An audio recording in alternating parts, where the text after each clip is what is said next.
Colleagues, this callous and conniving government's reward for all that educators did to maintain education over the last year is to cut our pay. Not content with a 0% freeze on teachers in England and just 1.75% for support staff, now they're going to hike up national insurance as well. And that's a double whammy in education.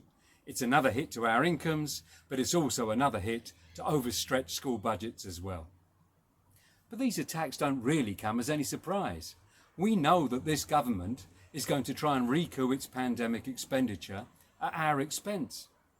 So the question many NEUs are asking is, well, what is their union going to do about it? Well, the NEU executive met at the start of September, but there was no proposal to fight the pay freeze placed on the agenda. I don't think that's good enough. We cannot accept a pay cut for our low-paid support staff, for our young members struggling to pay their rents.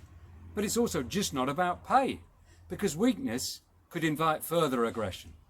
For example, the threat to extend the length of the school day, to further academise and fragment our national conditions.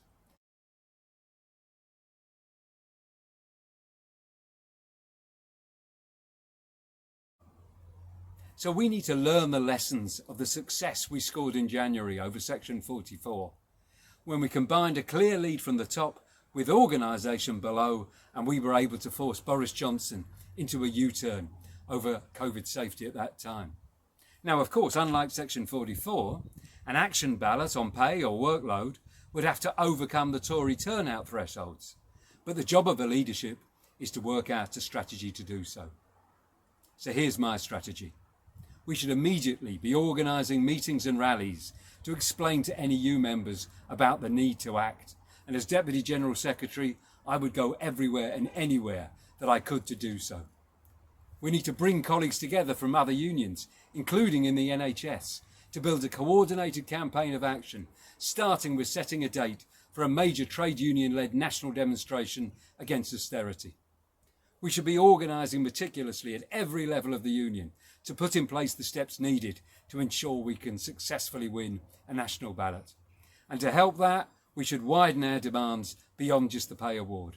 We should submit a claim for a new national contract for all staff that includes, for example, binding pay scales in all employers, an end to performance pay, and maximum limits on both class sizes and on overall working hours, not just teachers' directed time. And we should link all of that to a public campaign to reverse cuts and win the funding that our schools and colleges need.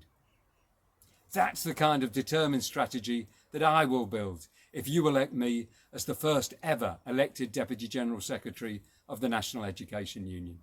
Because we can't let yet more years go by when members' lives get even harder and when more student needs aren't met. I will insist we take a stand. So when your ballot papers arrive in October, please vote, and please vote Powell-Davies 1.